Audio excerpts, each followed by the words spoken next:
నమస్తే, welcome back. Rajya Sabha ఎన్నికల ప్రక్రియ షురూ అయింది. ఏ రాష్ట్రంలో ఆయా అసెంబ్లీ స్థానాల బలం లేదంటే అక్కడ ప్రజాప్రతినిధుల బలం ఆధారంగా రాజ్యసభ పెద్దల సభకి ఏ రాష్ట్రం నుంచి ఎవరు ఎన్నికవుతున్నారు, ఎవరు వెళ్తున్నారు అనేది ఒక చర్చ నడుస్తుంది. ఆల్రెడీ కర్ణాటక నుంచి ఎవరు, ఆంధ్రప్రదేశ్ నుంచి ఎవరు, తమిళనాడు నుంచి ఎవరు, ఇవన్నీ చర్చ నడుస్తుంది. అయితే ఇక్కడ ఆంధ్రప్రదేశ్కి సంబంధించి రాజ్యసభకు వచ్చేసరికి 2019లో ఏదైతే జగన్మోహన్ రెడ్డి గారి ప్రభుత్వం 151 సీట్లు గెలుచుకుందో తద్వారా వాళ్ళకి రాజ్యసభ సీట్లు మెండుగానే వచ్చాయి. తర్వాత ఇప్పుడు కూటమి 2024లో సుమారుగా 164 సీట్లు కైవసం చేసుకోవడంతో ఇంకా రాజ్యసభకి వైకాపా నుంచి ఒక్కడు కూడా ఈసారి రాష్ట్రం నుంచి ప్రాతినిధ్యం వహించేది లేదు. ఇక ఉన్నవి కూడా పదవీ కాలం అయిపోతున్నాయి కాబట్టి ఇప్పుడు ఎవరికి ఇవ్వబోతున్నారు? ఆల్రెడీ ఉన్న వాళ్ళలో వైవి సుబ్బారెడ్డి గారు, పిల్లి సుభాష్ చంద్రబోస్ గారు, తర్వాత అయోధ్య రామరెడ్డి గారు అనుకుంటా, ఏవో 3-4 ఉన్నాయి, మొత్తం మీద 4 ఉన్నాయి. 4లో అంటే మిగతా అన్నీ ఆల్మోస్ట్ 11, 12 ఉన్నాయి అనుకున్నారు. తర్వాత కొన్ని పోయాయి, ఒక్కొక్కటిగా పోతున్నాయి. ఇప్పుడు 4 ఉన్నాయి. అయితే ఇక్కడ ఈ ప్రస్తావన ఎందుకు వస్తుంది?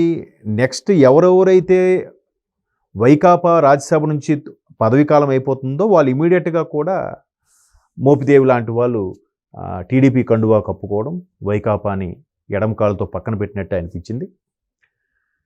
ఇంకోటి కూడా చాలా సందర్భాల్లో సెంట్రల్లో ఏదో ఒక పార్టీ వీళ్ళని కాపాడుతుంది. సెంట్రల్లో ఉన్న వీళ్ళకి రాజ్యసభ సభ్యుల బలం నేపథ్యంలో కేంద్ర ప్రభుత్వం కూడా వీళ్ళని ఏమి అనలేకపోతుంది. లేదంటే వాళ్ళ బలం నిరూపించుకోవడం కోసమో లేదా కొన్ని రకాల చట్టాల అమలు కోసం వీళ్ళని ఉపయోగించుకుంటుందనే విమర్శలు ఏవైతే వచ్చాయో నిజమా అబద్ధం అని పక్కన పెడితే, సో ఇప్పుడు ఇంకా బలం తగ్గిపోతే ఇంకే పార్టీ వాడిని అక్కుడు చేర్చుకుంటుంది? ఎవరైనా అంతే కదండి.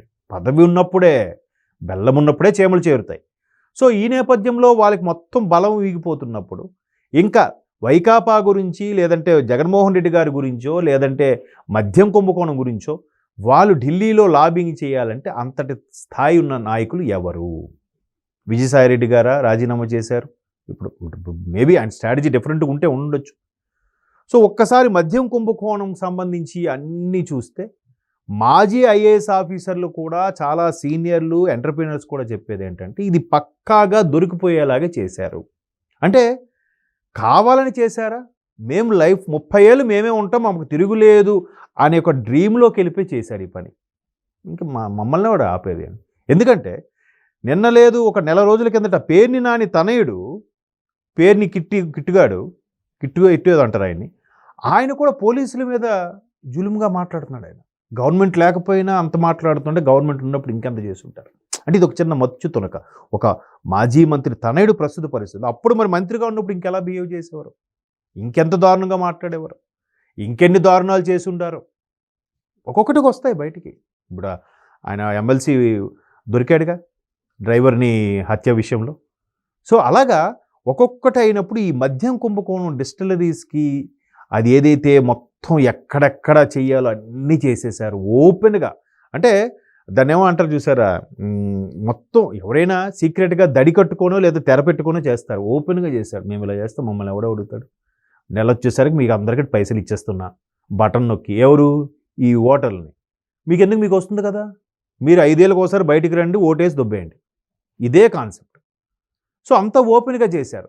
ఇప్పుడు ఒక్కొక్కటిగా బయటికి తీస్తే ఆ రాజ్ కసిరెడ్డి A1గా ఉన్నాడు ఎవడు, ఆయన తర్వాత A2, A3, A4 some MP Mithun Reddy గారు, వీళ్ళందరూ కూడా ఒక్కొక్కరుగా 300 పేజీల ఛార్జ్ షీటు, దగ్గర 264 మంది సాక్షుల్ని విచారించి సిట్ ఒక నివేదిక చేసి ఇప్పుడు దానికి ఈడీ కూడా జతపరిస్తే, ఎన్ఫోర్స్మెంట్ డైరెక్టరేట్ కూడా జతపరిచి మెల్లమెల్లగా జగన్మోహన్ రెడ్డి గారు అనుయాయులకి, జగన్మోహన్ రెడ్డి గారి యొక్క బంధువులు, స్నేహితులు వాళ్ళందరికీ కూడా ఈడీ మెల్లమెల్లగా జప్తుకి చేయడానికో లేదంటే వాని ఇన్వెస్టిగేషన్కో పిలుస్తున్నప్పుడు మెల్లగా కింద పునాదులు కదులుతున్నాయి.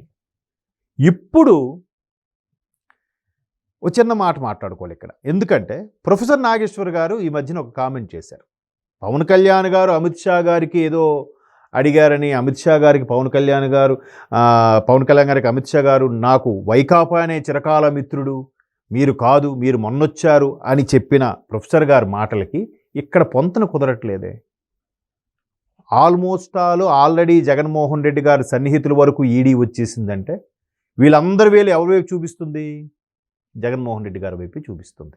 మరి జగన్మోహన్ రెడ్డి గారి వైపు చూపించినప్పుడు అక్కడ రాజకేశిరెడ్డి కానీ లేదా భారతీ మేడం తాలూకా Bharathi cements chairman MD vice MD అతను గోవిందప్ప బాలాజీ అని ఆయన కానీ వీళ్ళందరూ అక్యూజ్డ్గా ఉన్న వాళ్ళు వీళ్ళకే ఆ డిస్టిలరీస్కి సంబంధించి వచ్చిన అమౌంట్ కానీ ఎక్కడ క్యాష్ అండ్ క్యారీ ఎందుకు క్యూఆర్ కోడ్ అవి ఫోన్పే గీన్పే ఏమీ లేవు కాబట్టి మొత్తం పేదవాడి చెమటతో వచ్చిన ఆ నోట్ల కట్టలే, ఆ చిరిగిన కట్టలే, చెమటతో తడిచిన కట్టలే మొత్తం బ్యాంక్ డబ్బులుగా వెళ్ళాయి కాబట్టి అవన్నీ ఎవరి ఖాతాలోకి వెళ్ళాయి? ఈ భారతి మేడం గారి తాలూకా పిఏనో లేదంటే వాళ్ళ తాలూకా ఎండి ఎవరో గోవిందప్ప బాలాజీ, రాజకేశిరెడ్డి, ఇలాగే విజయసాయిరెడ్డి గారికి సంబంధించి ఇలాగ ఆయన పెద్ద ఆడిటరు, ఆయనకు కూడా ఇన్వెస్టిగేషన్కి సిట్ పిలిచినప్పుడు వెళ్ళారు, మాట్లాడారు. ఆ రాజకేశిరెడ్డి గారి మీదే చెప్పేశారు. ఆయన ఇంట్లోనే జరిగాయట, హైదరాబాద్లో కానీ విజయవాడలో కానీ ఆయన ఇంట్లో కేంద్రంగానే అన్ని డిస్కషన్ జరిగాయి కానీ ఆయనకు సంబంధం లేదంట. సో మొత్తం ఇవన్నీ ఏ గూటికి వెళ్ళాయి? వచ్చిన డబ్బంతా కూడా ప్రభుత్వం గుర్తించింది 10,000 కోట్లే. అంటే బయట పేపర్లో అన్నిట్లా వినిపిస్తున్న వార్త. బట్ ప్రభుత్వానికి ఇప్పటివరకు దొరకని లెక్కల వరకు 3,550 కోట్లే. మరి మిగతా ఎంతమంది? రీసెంట్గా ఆ జగన్మోహన్ రెడ్డి గారి పిఏ ఆయన పేరు కేఎన్ఆర్ ఏదో ఉంటారు, ఆయనకే కొన్ని 100 కోట్లు ఆస్తుందంట. ఆయనకే ఉంటే ఆయన అనుచరులకి, అనుయాయులకి, బంధువులకి, స్నేహితులకి ఇంకెంత ఉంటాయి? సో ఇవన్నీ కూడా మెల్లగా అటువైపు చూపిస్తున్నప్పుడు మరి ఇప్పుడు ఆల్రెడీ ఈడీ చాప కింద నీరులా విస్తరిస్తూ జగన్మోహన్ రెడ్డి గారి వరకు వచ్చేలాగే ఉంది పరిస్థితి అంటే మరి ఇక్కడ భాజపా వైకాపా చిరకాల మిత్రుడని చెప్పుండదా? సో అమిత్ షా గారు ఇప్పుడు బయటకు వచ్చి చెప్పాలా మీకోసం? మీరు ఇచ్చే కామెంట్స్కి ఆయన పని మానుకొని చెప్తాడా? ఆయన పని మానుకొని చెప్పడు. ప్రభుత్వ సంస్థలు ఒక్కొక్కటిగా ఆయన జవాబుని వీళ్ళు మాటగా చెప్తారు. సో ఎక్కువ రోజులు లేదు. అది మరొకసారి ప్రొఫెసర్ గారి మాటల్ని ఇక్కడ మనం గుర్తు చేసుకొని ఇక్కడ వైకాపాని ఎవరు కాపాడుతారో ఏంటో, ఆ చిరకాల మిత్రులే కాపాడుతారా లేదా అనేది కొద్ది రోజుల్లో క్లారిటీ వస్తుంది.